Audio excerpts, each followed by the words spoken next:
What started as a song request eventually landed a KELOLAND man his own radio show. Eric Brubachen is a huge fan of radio shows and always wanted to be on one. Now he is. However, behind the microphones, you'll find a friendship that we can take a lesson from. On tonight's Eye on KELOLAND, Brady Mallory shows you why after a lifetime of challenges, every Tuesday is a dream come true for Brubachen. You've got a good trivia question in your hand. Eric Brubachen has all of the questions. All right, here we go. Even if you're an 80s aficionado, Can you name the lead singer of the band? he'll stump you. Oh, what is her name? Blondie is... Every Tuesday, Brubachen and his co-host, Sunny Radio's John Small, play lightning rounds of 80s trivia in between the hits of the decade. It's called The Eric and John Show. It's a really good opportunity for me because I wanted to be a disc jockey all my life. Before becoming a DJ, Brubachen was simply a fan. We got to know each other because he would call and request a song, and it was the same song every time. Eddie Grant, Romancing the Stone. I request it constantly. Eventually, Small had his own request for Brubachen.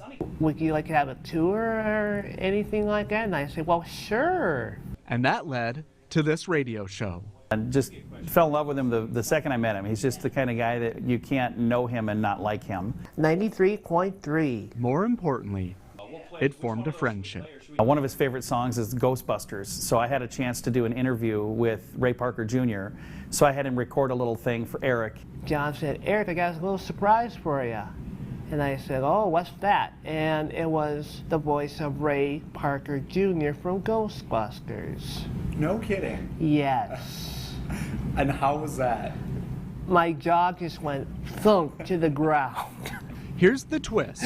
You won't be able to find the Eric and John Show because it doesn't broadcast. Instead, Small burns the show onto CDs that Brubachen can keep. With more than 100 episodes, Brubachen has hours of his passion to play for his friends. You wouldn't believe of how proud I am.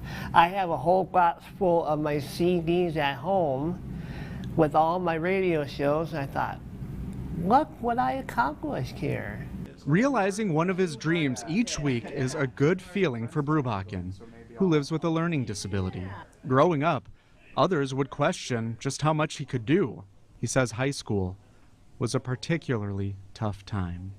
It wasn't a good time because I was made fun of and everything, even in elementary school, about how the way I looked and everything, and yeah, it was challenging. Brubachen says he's glad he didn't give up. Volunteers of America Dakotas recently highlighted Brubachen, and the organization hopes to see more partnerships like this with adults in its programs. So I'm doing what I love. The Eric and John Show is a bright spot in the week for its two hosts. During my regular week, there's a lot of stuff that I have to do, I have to do it. Somebody has to do it, so it's usually me. Well, this is one of those things that I want to do. If you're wondering, what can we all learn from this? Ask Eric Brubachen. Can you name... Because the guy who has all the questions also seems to have all of the most important answers. People with developmental disabilities, which I have a disability, I have a learning disability, and my advice to them is, even though you have a disability, you're still the same special person inside and out, and that's my good advice for anybody. 93.3. Goodbye, everybody.